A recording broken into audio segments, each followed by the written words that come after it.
आज हम उस क्रांति को समझने वाले हैं जिसने हमारे खरीदारी करने के तरीके को हमेशा के लिए बदल दिया है।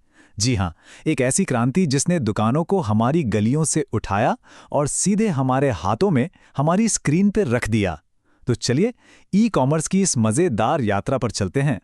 अच्छा, शुरू करने से पहले जरा उस दौर के बारे में सोचते हैं जब शॉपिंग का मतलब था घर से निकलना, बाजार जाना और हाँ, दुकानों के खुलने और बंद होने के टाइम का पूरा ध्यान रखना, है ना? ये वो दुनिया थी जहां हमारी पहुंच सिर्फ अपने आसपास की दुकानों तक ही थी।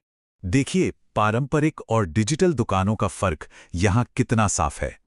एक तरफ है हमारी पुरानी दुकानें जो समय और दूरी में बंधी हुई हैं, और दूसरी तरफ है एक डिजिटल स्टोर फ्रंट जो चौबीसों घंटे खुला है और जिसकी पहुंच दुनिया के किसी भी कोने तक है। ये सिर्फ एक दुकान नहीं, बल्कि संभावनाओं का एक कभी न खत्म होने वाला गलियारा है। बस इन्हीं सीमाओं ने एक नए और क्रांतिकारी समाधान को जन्म दिया, और यहीं से शुरू होती है ई कॉमर्स की कहानी। एक ऐसा बदलाव जिसने शॉपिंग का पूरा गेम ही बदल दिया। तो ये ई कॉमर्स है क्या चीज़? बिल्कुल आसान शब्दों में कहें तो इंटरनेट का इस्तेमाल करके कोई भी सामान या सर्विस खरीदना और बेचना ही ई कॉमर्स है। मतलब एक पूरा का पूरा डिजिटल बाजार जो हमारी उंगलियों पर है। तो ये डिजिटल बाजार काम कैसे करता है? इसके पीछे तीन मेन चीजें हैं। वेबसाइट्स और ऐप्स जो डिजिटल दुकान की तरह हैं, सेफ पेमेंट सिस्टम जिनसे पैसों का लेन देन आसान हो जाता है, और तीसरा एक पूरा डिलीवरी नेटवर्क जो सामान को हम तक पहुंचाता है। लेकिन ई कॉमर्स का मतलब सिर्फ एक ही तरह की शॉपिंग नहीं है। ये तो एक पूरा इकोसिस्टम है जिसके अलग अलग मॉडल होते हैं। आइए देखते हैं कि इसके मुख्य प्रकार कौन-कौन से हैं। इस टेबल से सब कुछ एकदम क्लियर हो जाता है।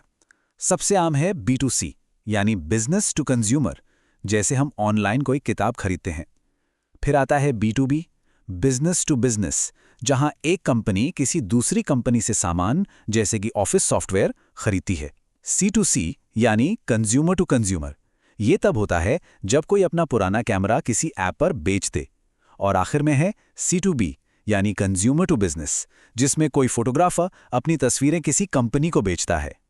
तो सवाल यह है कि ई कॉमर्स ने ऐसा क्या कर दिया कि रिटेल के पुराने सारे नियम ही बदल गए?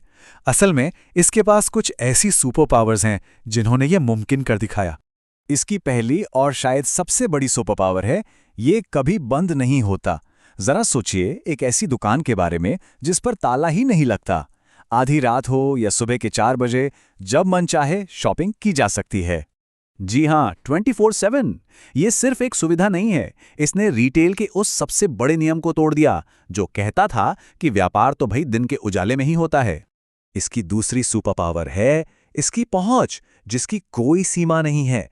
एक छोटी सी दुकान जो पहले शायद एक मोहल्ले तक ही सीमित थी, अब पूरी दुनिया को अपना ग्राहक बना सकती है, चाहे वो ग्राहक सड़क के उस पार हो या 7 समंदर पार।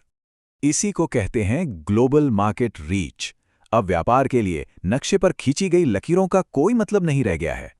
और भी बहुत कुछ है जिसने खेल बदल दिया, जैसे ऑनलाइन पेमेंट के ढेरों आसान और सुरक्षित तरीके, अलग अलग वेबसाइट्स पर कीमतों को तुरंत कंपेयर करने की सुविधा, और हाँ, सबसे बड़ी बात, सामान का सीधा घर पर आ जाना। इन सब ने मिलकर शॉपिंग के अनुभव को ही बदल डाला। तो अब सवाल ये है कि आखिर ई कॉमर्स इतना सफल हुआ ही क्यों? इसके पीछे कुछ बहुत ही ठोस कारण हैं जो इससे बिजनेस और ग्राहक दोनों के लिए एक विन विन सिचुएशन बनाते हैं। अगर ग्राहकों के नजरिए से देखें तो सबसे बड़े फायदे हैं समय और मेहनत की बचत। बाजार जाने, पार्किंग ढूंढने और लंबी लाइनों में लगने का कोई झंझट ही नहीं। सब कुछ बस कुछ ही क्लिक्स की दूरी पर है। लेकिन फायदा सिर्फ ग्राहकों का नहीं है। ई कॉमर्स ने तो बिजनेस करने के तरीके में ही एक क्रांति ला दी है। चलिए देखते हैं कि यह बिजनेस करने वालों के लिए कितना फायदेमंद है। ये चार्ट कहानी को बिल्कुल साफ कर देता है। देखिए, एक असली दुकान चलाने में कितना खर्च आता है, किराया, स्टाफ, बिजली पानी का बिल। वहीं दूसरी तरफ एक ऑनलाइन स्टोर की लागत बहुत ही कम होती है। इससे नए लोगों के लिए अपना बिजनेस शुरू करना कहीं ज्यादा आसान हो गया है। और ग्राहकों के लिए तो ये पूरा प्रोसेस ही बदल गया। जो काम पहले घंटों का था अब मिनटों में निपट जाता है। सामान ढूंढो, दाम कंपेयर करो, एक क्लिक में खरीदो और बस कुछ ही दिनों में सामान दरवाजे पर। इससे ज्यादा आसान और क्या होगा? तो कुल मिलाकर बात यह है कि ई कॉमर्स किसी भी बिजनेस के लिए एक पावरफुल ग्रोथ इंजन की तरह काम करता है। ये ग्राहक बढ़ाता है, उनकी पसंद नापसंद को समझने में मदद करता है और मार्केटिंग को आसान बनाता है, जिससे बिजनेस को तेजी से आगे बढ़ने में मदद मिलती है। तो हमने देखा कि ई कॉमर्स ने कैसे हमारी दुनिया बदल दी। लेकिन अब जब ऑनलाइन और ऑफलाइन दुनिया एक दूसरे में मिल रही हैं, तो सवाल ये उठता है कि कॉमर्स का अगला बड़ा कदम क्या होगा? भविष्य की दुकान कैसी दिखेगी? ये एक ऐसा सवाल है जो आने वाले कल की तस्वीर तय करेगा। आज के लिए बस इतना ही।